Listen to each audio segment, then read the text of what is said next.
প্রিয় শিক্ষার্থীবৃন্দ, আসসালামু আলাইকুম রহমতুল্লাহ বারাকাতুহু। দশম শ্রেণীর উচ্চতর ক্লাসে তোমাদেরকে স্বাগত জানাচ্ছি।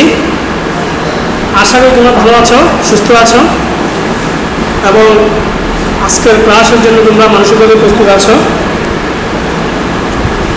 আজকে আমাদের প্রথম ক্লাস উচ্চতর গণিত দশম শ্রেণী। তোমাদের আমি একটি নতুন চ্যাপ্টার তোমাদের জন্য নিচ্ছি, সমতলীয় ভেক্টর, অধ্যায় 12।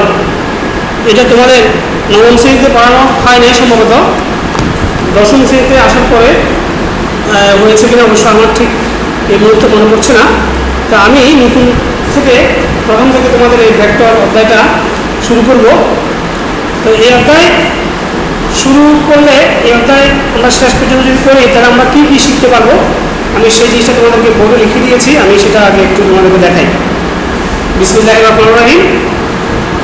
শিখন ফল স্কেলার ভেক্টর রাশি প্রতীকের সাহায্যে ব্যাখ্যা করতে পারবে। 2, ভেক্টরের বিভিন্ন প্রকার ও বিভিন্ন বিধি ব্যাখ্যা করতে পারবে।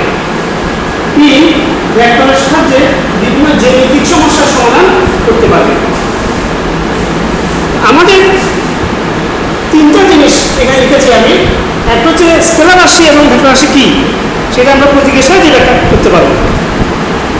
2 নম্বর যেটা, ভেক্টরের যে বিভিন্ন প্রকার আছে এবং বিভিন্ন বিধিগুলো যে আছে সেগুলো সম্পর্কে আমরা জানতে পারবো। 3 নম্বর, ওই ভেক্টর রাশি এবং বিভিন্ন প্রকার বিধি ব্যবহার করে যে ভেক্টরের যে জ্যামিতিক সমস্যাগুলো সেগুলো আমরা সমাধান করতে পারবো।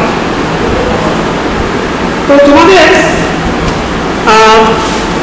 যাদের বই আছে তোমরা তো বই দেখবে, আর না হলে পরবর্তীতে তোমরা আমাদের ইউটিউব চ্যানেল থেকে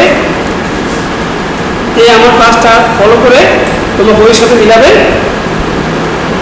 আমি তোমাদেরকে সংক্ষিপ্তভাবে কিছু আলোচনা করে দেব।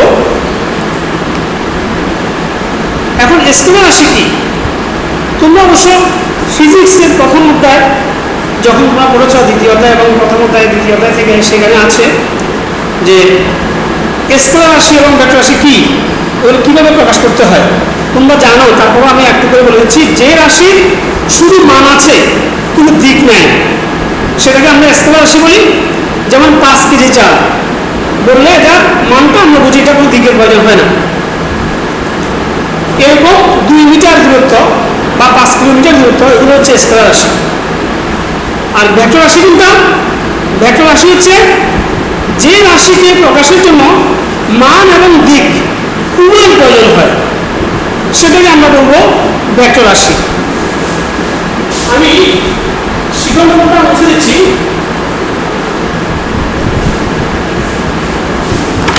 তোমরা দেখো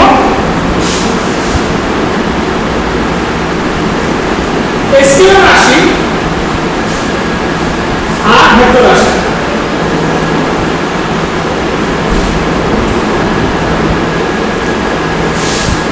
এখন স্কেলার রাশি প্রকাশের জন্য আমরা যদি দূরত্ব প্রকাশ করি, মনে করো এ বি একটা দূরত্ব, একটা স্ট্রেট লাইনের একটা অংশ, একটা সরলরেখাংশ। তাহলে এটা যদি দেখি শুধু দূরত্বটা বোঝায়, মনে করো এই বিন্দু থেকে এই বিন্দু একটা দূরত্ব আছে এইটুকু। আর এটা যদি আমরা রেখাংশ যদি দেখাই তাহলে এটা আরো এগো থাকবে, আরো এগো থাকবে রেখাটা। আর যদি ভেক্টর রাশি যদি আমরা বলি, এখানে এটা যদি দূরত্ব, আর যদি ভেক্টর রাশি যদি বলি আমরা এ বি বলে আমরা উপরে একটা তীর চিহ্ন অথবা শুধু বার চিহ্ন দিব, অথবা কোথাও কোথাও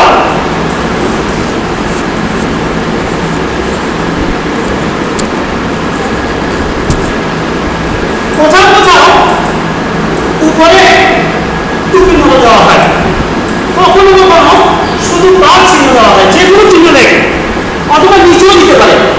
এটাকে আমরা ভেক্টর রাশি হিসেবে আমরা দেখাই। এই ভেক্টর রাশিকে যদি আমার স্কেলার রাশিকে যদি শুধু মান যদি প্রকাশ করতে হয় তাহলে এটাকে আমরা দেখবো কিভাবে, এই ভেক্টর চিহ্ন দিয়ে উপর থেকে দুটো এভাবে টান দিয়ে দেবো। যদি উপর দিকে দুটো এভাবে টান দিয়েছি তখন এটা আবার স্কেলার হয়ে যাবে। স্কেলার মানে শুধু মান, আর ভেক্টর বলতে মান এবং দিক। এটা কোন দিক? এ থেকে বি এর দিক। কোন দিক এটা? এ থেকে বি এর দিক। আবার এটা যদি এভাবে লিখি, বি এ যদি লিখি আমি, বি এ যদি লিখি, তার মানে বি থেকে এ দিক। এটা হচ্ছে এ থেকে বি এর দিক। আর বি এ লিখি, যেমন এটা যদি আমি যদি বি এ লিখি, তখন হবে এই বি থেকে এ দিকটা। তাহলে আমরা বুঝতে পারলাম ভেক্টর রাশি প্রকাশ করতে মানেরও প্রয়োজন আছে, দিকেরও প্রয়োজন আছে।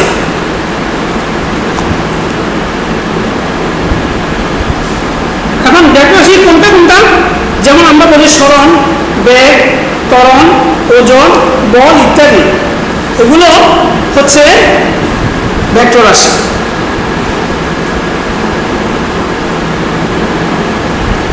এরপর আমরা আসি ধারক রেখা কোনটা।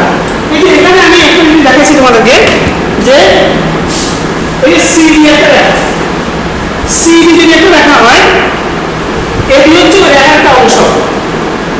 এডি কে আমরা বলছি, এডি বা বিএ কে আমরা বলছি ভেক্টর। তাহলে এই ভেক্টর যে রেখাতে আছে সেটাকে বলবো আমরা ওই ভেক্টরের ধারক রেখা। এগুলো বইতে সবই আছে, তোমরা বই পড়ে ভালো করে বই পড়ে নিবে, অবশ্যই জানবে। আমি জাস্ট তোমাদেরকে হিন্টসটা দিয়েছি। এরপরে আসো ভেক্টরের সমতা এবং বিপরীত ভেক্টর। আমি এটা বসে ফেলি, আবার লিখেছি।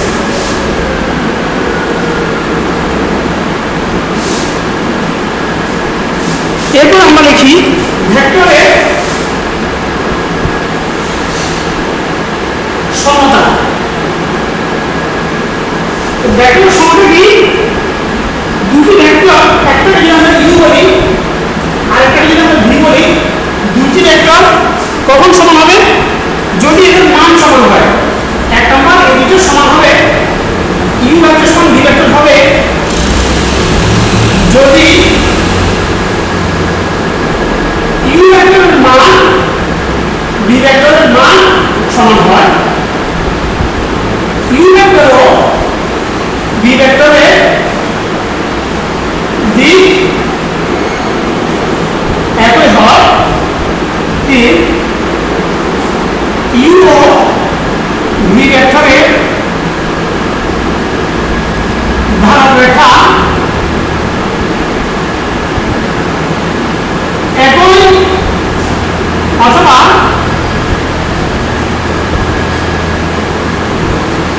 সমান্তরাল হয়। দুটি ভেক্টর সমান হবে যদি তাদের স্কেলার মান সমান হয়। এই যে এটা বলছি স্কেলার মান, যদি আপনি রূপান্তরিক ইউ এবং ভি এর দিক একই হয়, একই দিকে।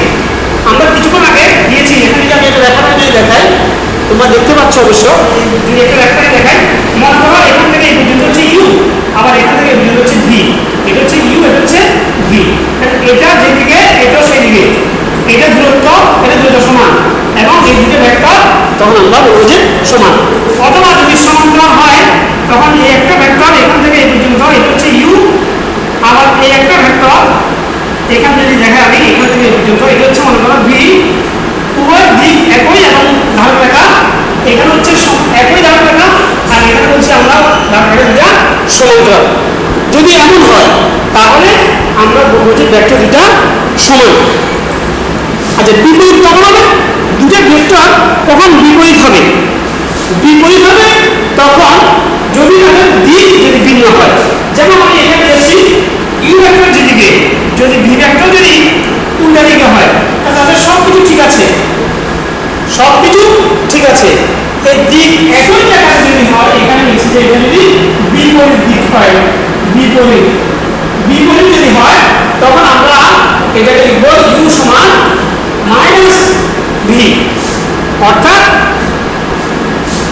বিপরীত ভেক্টর হবে। তখন আমি একসাথে একই জায়গায় নিয়ে দিচ্ছি, বিপরীত ভেক্টর হবে তখন ইউ সমান মাইনাস ভি হবে যদি ইউ এবং ভি এর দৈর্ঘ্য সমান হয়, তাদের দিক বিপরীতমুখী হয়, তাদের ভেক্টর তার রেখা একই অথবা সমান্তরাল হয়। তাহলে আমরা এই জিনিসটা বুঝে গেলাম যে দুটি ভেক্টর কখন সমান হবে এবং কখন এটা বিপরীতমুখী হবে। এরপরে আমরা ভেক্টরের কিছু বিধি নিয়ে আলোচনা করব। ভেক্টরের বিধি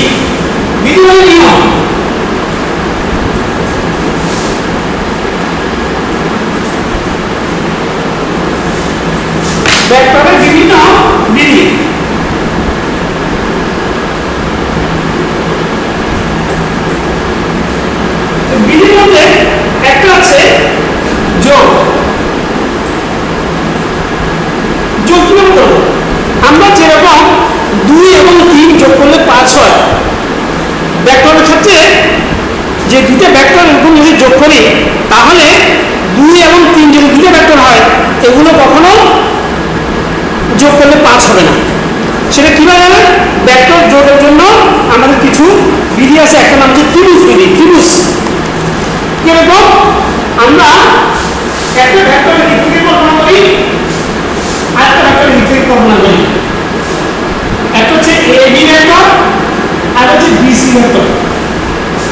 এই যে ভেক্টর AB রেখা, এটা হচ্ছে আদি বিন্দু, এটা হচ্ছে অন্তবিন্দু বা প্রান্তবিন্দু বলি আমরা এটাকে, অন্তবিন্দু শেষ বিন্দু। আবার BC রেখার জন্য এটা হচ্ছে আদি বিন্দু, এটা হচ্ছে প্রান্তবিন্দু। এখন কোন ভেক্টর U এর আদি বিন্দু যদি A হয়, প্রান্তবিন্দু যদি B হয়, আরেকটা ভেক্টর V যদি তার আদি বিন্দু B হয়, প্রান্তবিন্দু C হয়, তাহলে এই ভেক্টর যোগ করলে আমরা পাবো AC। এটা হচ্ছে U প্লাস V। এটাকে বলা হয় ভেক্টর যোগের ত্রিভুজ বিধি। ভেক্টর যোগের ত্রিভুজ বিধি। তাহলে ত্রিভুজ বিধিতে আমরা কি পেলাম? এখান থেকে আমি লিখি AB প্লাস BC সমান হচ্ছে AC। এটা কি লাগবে? AB প্লাস BC সমান হচ্ছে AC। তাহলে এই ভেক্টর যোগের ত্রিভুজ বিধি আবার আমি দেখাচ্ছি। এই যে AB একটা ভেক্টর, U ভেক্টরের আদি বিন্দু, B ভেক্টরের প্রান্তবিন্দু, দুটো যখন আমরা যোগ করব, U প্লাস B ভেক্টরের আদি বিন্দু হবে প্রথম ভেক্টরের আদি বিন্দু এবং শেষ ভেক্টরের অন্তবিন্দু, দুটো যোগ করে যে রেখাটা পাবো সেটা দিয়ে আমরা U প্লাস B ভেক্টরকে আমরা প্রকাশ করব। এখন আমরা এখানে AB মানে হচ্ছে U ভেক্টর, BC মানে হচ্ছে B ভেক্টর, আর AC মানে হচ্ছে U প্লাস B ভেক্টর। তাহলে আমরা ভেক্টর যোগের ত্রিভুজ বিধিটা আমরা জানলাম। এরপর আরেকটা বিধি আছে ভেক্টর যোগের সামান্তরিক বিধি। ভেক্টর যোগের সামান্তরিক বিধি এটা কেমন? এটা হচ্ছে একটা বিন্দু থেকে আমরা একটা ভেক্টর মনে করো A B, এটা U, আর ওই প্রান্ত বিন্দু থেকে একটা আদি বিন্দু থেকে আমরা একটা ভেক্টর শুরু করলাম B, এটা হচ্ছে AC। যদি দুটি ভেক্টর এমন হয় যে A বিন্দু থেকে U ভেক্টরের আদি বিন্দু, আবার ওই আদি বিন্দু থেকে আরেকটা ভেক্টর শুরু হলো, এটা C তে গেল, তাহলে এক্ষেত্রে আমাদের ভেক্টরের যোগটা কি হবে? যোগ করলে আমরা কি পাবো? যোগ করলে আমরা পাবো যেটা, সেটা হচ্ছে এই যে এটা যদি আমরা সামান্তরিক কল্পনা করি, সামান্তরিক, এটা যদি আমরা সামান্তরিক যদি বানাই, এটা মনে করো আমাদের এটাকে ধরো আমাদের ও বিন্দু অথবা ও যেগুলো যদি দিতে পারি, তাহলে আমার এই যেটা আমরা ভেক্টর যদি যোগ করি, তাহলে এই ভেক্টর হচ্ছে আমার U প্লাস B ভেক্টর। অর্থাৎ এই U আর এই B এটা একই ভেক্টর।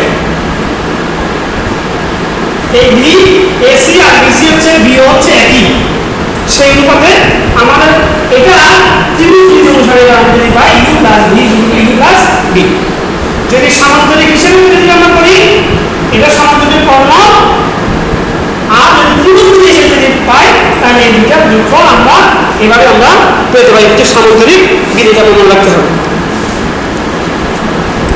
এরপরে আমরা যাই ভেক্টরের বিয়োগ। তাহলে ভেক্টরের যোগের জন্য আমরা একটা ত্রিভুজ বিধি পেলাম, একটা সামান্তরিক বিধি পেলাম। এরপরে আমরা যাই ভেক্টরের বিয়োগে।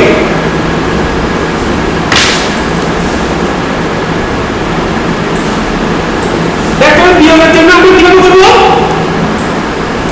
ভেক্টর বিয়োগের জন্য আমরা ত্রিভুজ বিধি অ্যাপ্লাই করতে পারবো।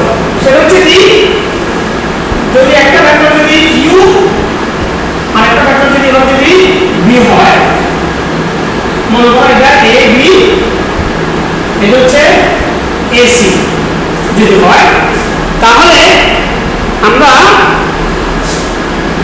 SCB যেটা, এটা হবে আমাদের U minus V, U minus V vector. এটা কিরকম?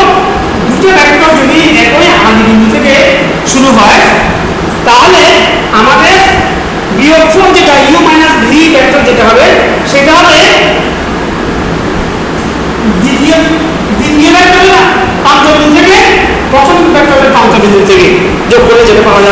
এই লেখাটা হচ্ছে ইউ মাইনাস ভি ভেক্টর, অর্থাৎ AB vector minus AC vector সমান হচ্ছে CB vector, u minus v হচ্ছে এটা ইউ মাইনাস বি।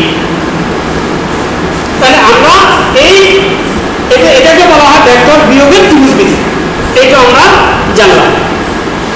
তাহলে আমরা এই ভেক্টরটাকে যদি আরো সংক্ষেপে যদি বলি, আমরা একই আদি বিন্দু বিশিষ্ট দুইটি ভেক্টর, একই আদি বিন্দু দুইটি ভেক্টর বিয়োগফল হচ্ছে পঞ্চবিন্দু দ্বয়ে বিপরীত ক্রমে গুণিত যে রেখা, সেটা বিপরীত ক্রমের মধ্যে আমরা এই দিক থেকে যদি না নিয়ে উল্টা দিক থেকে আসছি, সেই জন্য এটা বলছি বিপরীত ক্রম। এরপরে আমরা ভেক্টরের প্রকারে আরেকটা ভেক্টরে আমরা যাই। আমরা যে ভেক্টরের প্রকার চলে বসলাম সেখানে যে শূন্য ভেক্টর, এটা কি জিনিস? শূন্য ভেক্টর এটা কি জিনিস?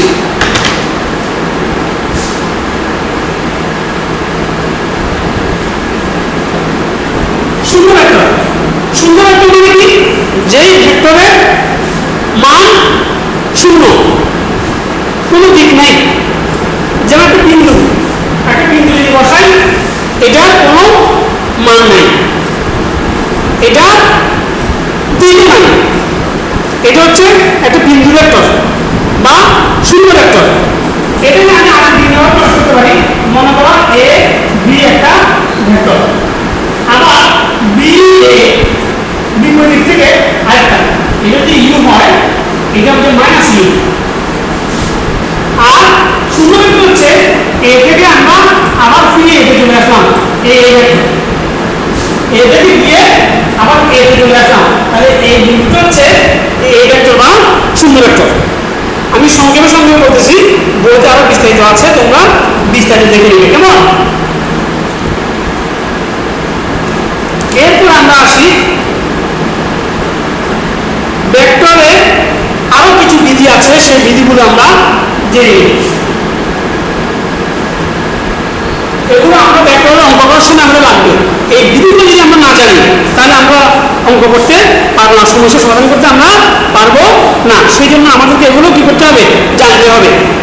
এরপর আছে নম্বর বিধি, যেমন একটা হচ্ছে 1 নম্বর বিনিময় বিধি, বিনিময় বিধি। বিনিময় বিধি এরকম আমি সংক্ষেপে লিখেছি, যেমন ইউ প্লাস ভি সমান হচ্ছে ভি প্লাস ইউ। বিনিময় করে পেলাম, ইউ জায়গাতে ভি কে আসলাম, ভি এর জায়গাতে ইউ পেলাম। তারপর হচ্ছে সংযোগ বিধি, সংযোগ, এগুলো সবই মধ্যে আছে। সংযোগ বিধি হচ্ছে যেমন ইউ প্লাস ভি, এটার সাথে যদি আমি ডব্লিউ একটা যোগ করি, এটাকে আমি এভাবে লিখতে পারবো ইউ প্লাস ভি প্লাস ডব্লিউ। এটা হচ্ছে সংযোগ বিধি। 3 নম্বর একটা বিধি আছে, এটা হচ্ছে বর্জন বিধি। বর্জন বিধি এটা কি হলো? মনে করো ইউ প্লাস ভি সমান যদি হয় ইউ প্লাস ডব্লিউ, তাহলে এখান থেকে আমরা লিখতে পারবো ইউ ইউ বলি থেকে বর্জন করে নিলাম, তাহলে ভি ইকুয়াল টু ডব্লিউ। এই বিধি আমাদের, এই বিধিগুলো আমরা জানতে হবে। এরপরে আমরা একটা জিনিস জানি, কোন ত্রিভুজের তিনটি বাহু যদি একাধিক ক্রমে একই দিকে যদি প্রকাশ করে, এটাকে আমি এখানে লিখি একটা ত্রিভুজ। আমরা এর আগে ভেক্টরের জন্য ত্রিভুজ বিধি, তারপর আমাদেরকে ভেক্টর বিয়োগের ত্রিভুজ বিধি দেখেছি। আরেকটা দেখো এ বি সি, এখন একটা ভেক্টর ইউ, একটা ভেক্টর মনে করো ভি, আরেকটা ভেক্টর মনে করো ডব্লিউ, তিনটে একাধিক ক্রমে একই দিকে যদি এরকম হয় তাহলে হচ্ছে ইউ প্লাস ভি প্লাস ডব্লিউ এটা সমান হচ্ছে 0। এটা তোমরা মনে রাখবে। একটা ত্রিভুজের তিনটি বাহুকে যদি একই ক্রমে লিখি, যে তিনটে ভেক্টর প্রকাশ পাবে, এই তিনটে ভেক্টরের যোগফল হবে 0। এটা তোমরা, এবং এই ভেক্টরের যোগফল যেটা সেটা হচ্ছে শূন্য ভেক্টর হবে। এটা একটা ভেক্টর যেটা হচ্ছে শূন্য ভেক্টর, এটা তোমরা দেখবা বইতে এগুলো আছে। এরপরে আমরা আলোচনা করি ভেক্টরের সংখ্যার মিটার বা স্কয়ার মিটার। এই জিনিসটা একটু দরকার।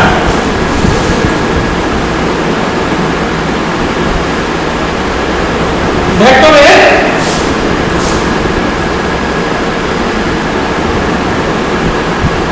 সংখ্যা গুণিতক বা এটাকে স্কেলার গুণিতক বলা হয়। স্কেলার গুণিতক বলা হয়। এটা কিরকম? মনে করো দুটো ভেক্টর, মনে করো দুটো ভেক্টর, একটা হচ্ছে u আর একটা হচ্ছে মনে করো v। তাহলে আমরা যদি একটু ভালো করে লক্ষ্য করে দেখি, দেখা যাবে যে vটা u এর প্রায় ডবল, এই vটা হচ্ছে u এর প্রায় ডবল। তাহলে আমরা এখানে লিখতে পারি কি v ইকুয়াল লিখতে পারি আমরা প্লাস u। এই 2 হচ্ছে স্কেলার রাশি, 2 হচ্ছে স্কেলার রাশি আর u হচ্ছে ভেক্টর রাশি। এটাকে বলা হয় ভেক্টরের স্কেলার গুণিতক বা এটাকে বলা হয় সংখ্যা গুণিতক। একটা ভেক্টর আরেকটা ভেক্টরের কত গুণ বা কত অংশ সেটা প্রকাশ করার যে পদ্ধতি সেটাকে বলা হয় ভেক্টরের স্কেলার গুণিতক। এরপরে আরো কিছু এখানকার ব্যাখ্যা আছে অনেক বড়, তোমরা ব্যাখ্যাগুলো বই থেকে দেখে নিবে। যেমন স্কেলার রাশি, এখন এই দুইটা আমরা যখন দুই ব্যবহার করেছি, দুই না ব্যবহার করলে যে আমরা কত অংশটা মনে করো n গুণ, মনে করো এটা n গুণ, n টা হচ্ছে স্কেলার রাশি। এখন n যদি পজিটিভ হয় তাহলে এটা ঠিক আছে একইমুখী, n যদি নেগেটিভ হয়, n এর মানটা যদি ঋণাত্মক হয় তখন এটা বিপরীতমুখী, তখন হয়ে যাবে এটা বিপরীতমুখী। আচ্ছা, এরপরে আমরা এখান থেকে লিখতে পারি যে দেখো 1u সমান হচ্ছে u, মানে যদি এক গুণ যদি হয় সেটা আমরা 1 লিখতে পারি। অর্থাৎ মাইনাস 1 যদি বিপরীত করে যদি লিখি মাইনাস 1 u সমান হচ্ছে মাইনাস u। অর্থাৎ এইটাও আমাদের এই ঋণাত্মক এবং ধনাত্মক এর ব্যাপারে আমাদের একটা স্বচ্ছ ধারণা থাকা দরকার, না হলে আমরা অঙ্ক করতে পারবো না। দুইটি ভেক্টরের ধারক রেখা অভিন্ন বা সমান্তরাল হলে এদের একটিকে অপরটি সংখ্যা গুণিতক আকারে প্রকাশ করা যায়।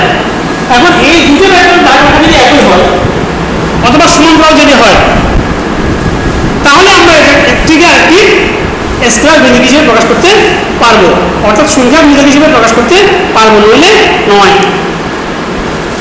এরপরে আমরা আসি ভেক্টরের বণ্টন সূত্র। আমি এটা বুঝে দিতেছি, এরপরে আমরা দুটো সূত্র আলোচনা করতে হবে। সেই দুটো হচ্ছে, একটা হচ্ছে ভেক্টরের বণ্টন সূত্র।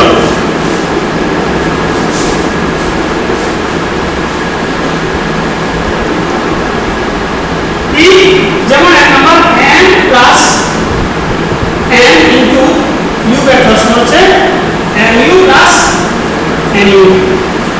আরেকটা আমরা লিখতে পারি n into u plus v যদি হয় সমান হচ্ছে nu plus vu nv।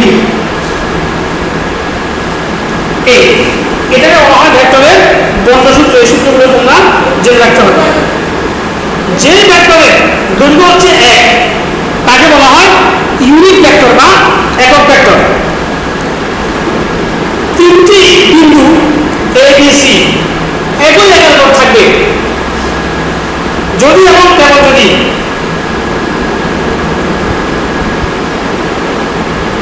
ac এর সংখ্যা গুণিতক হয়। ab এবং ac দুটো ভেক্টর, তাহলে a এবং ab দেখো a b মনে করি এটা একটা বিন্দু হচ্ছে এখানে c, তাহলে a b একটা ভেক্টর ac একটা ভেক্টর। এই ac ভেক্টরকে আমি a দিয়ে সংখ্যা গুণিতক হিসেবে লিখতে পারবো, অর্থাৎ ac সমান আমরা n ab লিখতে পারবো যদি ভেক্টর দ্বয়ের একই ধার রেখা থাকে। দেখো ab এর ধার রেখা এটা, ac ধার রেখাও সেটা, তাহলে আমরা এটাকে সংখ্যা গুণিতক লিখতে পারবো, না হলে আমরা পারবো না।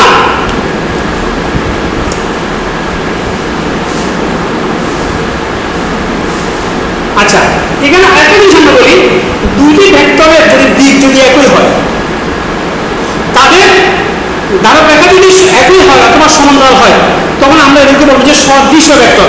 এগুলো কিন্তু খুব ইম্পর্টেন্ট কথা, সমান, সদৃশ, সমান্তরাল, এই কথাগুলো খুব জরুরি, এগুলো ভালো করে বুঝে নিতে হবে। দুটি ভেক্টরকে কখন আমরা সদৃশ বলবো? সদৃশ বলবো তখন যদি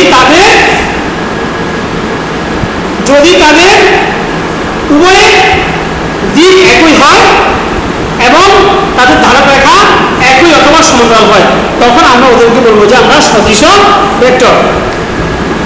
এরপরে আমরা আরেকটা জিনিস খুব গুরুত্বপূর্ণ, যেটা আমাদের ভবিষ্যতে কাজে লাগবে সমস্যা সমাধানের জন্য, সেটাকে বলা হয় অবস্থান ভেক্টর।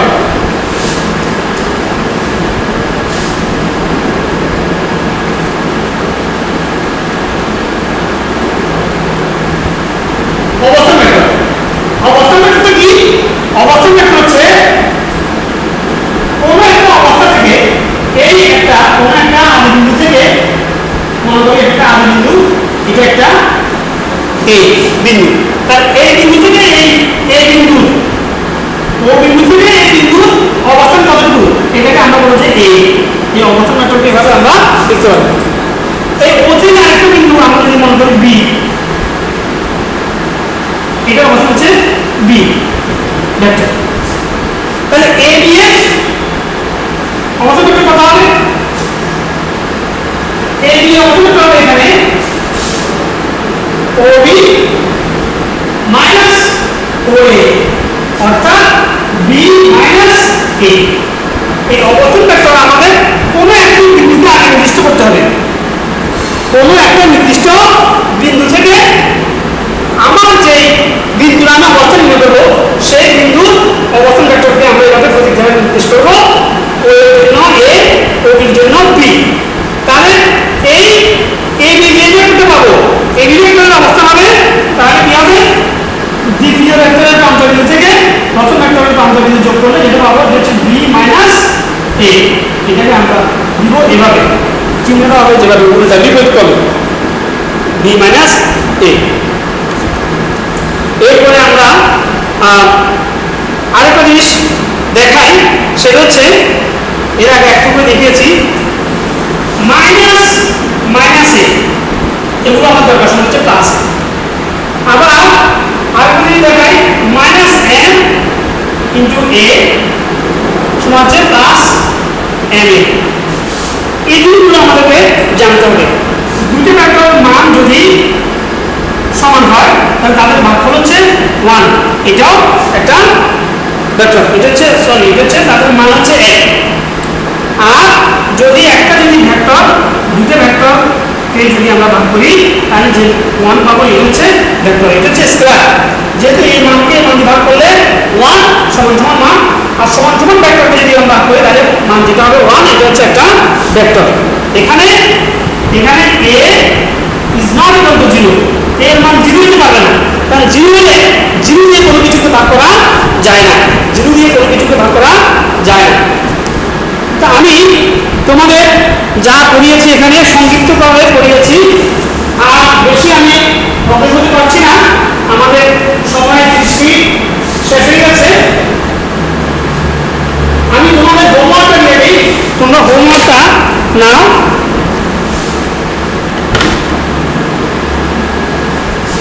আমি তোমাদের এর পরে আর কোনো ক্লাস আমরা পাবো না, সেই জন্য একটু বেশি করে তোমাদেরকে কাজ করতে হবে। হোমওয়ার্কের মধ্যে এক নম্বর হচ্ছে আমি যেটা বলবো সেটা হচ্ছে প্রথমে পুরো সাপোর্টটা রেডি করতে হবে। 2 নম্বর হচ্ছে আমাদের এখান থেকে তুমি 30টা এমসিকিউ তৈরি করবে, এই ক্লাস আমরা ওটা নাও করতে পারি। আর 3 নম্বর হচ্ছে যে বইয়ের অনুশীলনী 12-এর উদাহরণ 2, 3, 4, 5, তার মধ্যে 3 এবং 4 বেশি ইম্পর্টেন্ট, আমি এটা দিয়েছি। তারপরে 4 নম্বর যেটা সেটা হচ্ছে অনুশীলনী 12 থেকে 6, 7, 8, 10, 11 নম্বর এবং 12 14, 15, 16 নম্বর। আচ্ছা, এগুলো আমি দিয়েছি একটু যদিও বেশি হচ্ছে, যে তোমাদের পরীক্ষার আগে তোমরা অনেক সময় পাবে, এই সময়টা তোমরা বসে বসে এগুলো যদি দেখে গেলো তাহলে তোমার আর কোনো তেমন প্রবলেম হবে না। এরপরে যদি কোনো কিছু যদি না বুঝে থাকো তাহলে সেটা ইনশাল্লাহ আমরা যখন আবার স্কুল খুলবে আমি তখন এগুলো দেখে দেওয়ার চেষ্টা করবো, ইনশাল্লাহ তোমাদেরকে বুঝিয়ে দিতে পারবো। তো তোমাদের সবাইকে ধন্যবাদ জানিয়ে আমি আজকে ক্লাস এখানে শেষ করছি। তোমরা বাসাতে লেখাপড়া করবে। তোমরা ইতিমধ্যে নোটিশ পেয়ে গেছো বোধহয় যে তোমাদের প্রশ্ন দেওয়া হবে, তোমাদের পরীক্ষা হবে, সেই প্রশ্নের আলোকে তোমরা বাসা থেকে উত্তরপত্র রেডি করে আমাদেরকে জমা দিবে। সেই উত্তরপত্রগুলো আমরা মূল্যায়ন করবো, সেটার ভিত্তিতে তোমরা প্রমোশন মানে পাবে। তো তোমরা যদি ভালো করে যদি লেখাপড়া না করো, যদি পরীক্ষা ভালো না করো, তাহলে কিন্তু আমরা প্রমোশন দিব না, আমাদের কর্তৃপক্ষ তোমাদেরকে প্রমোশন দিবে না। তো সেই জন্য তোমরা সবাই ভালো করে প্রস্তুতি নাও, ইনশাল্লাহ তোমরা ভালো করবে আমি আশা করি। এবং তোমাদেরকে আরেকটা রিকোয়েস্ট আমি করি যে তোমরা তোমাদের দেনা পাওনা যেগুলো আছে সেগুলো ক্লিয়ার করে ফেলো। ব্যাংকে যদি নিতে অস্বীকার করে বা দেরি হয় তোমরা আমাদের স্কুলে এসে জমা দিতে পারবে। তোমাদেরকে একটা সুখবর দিই, সেটা হচ্ছে তোমাদের পরীক্ষার ফিস আমরা 200 টাকা কমিয়ে দিয়েছি, যেহেতু অনলাইনে পরীক্ষা হচ্ছে সেই জন্য। তো ধন্যবাদ সকলকে। আসসালামু আলাইকুম রহমতুল্লাহ বারাকাতুহু। তোমরা আমার জন্য দোয়া করবে একটু, হ্যাঁ।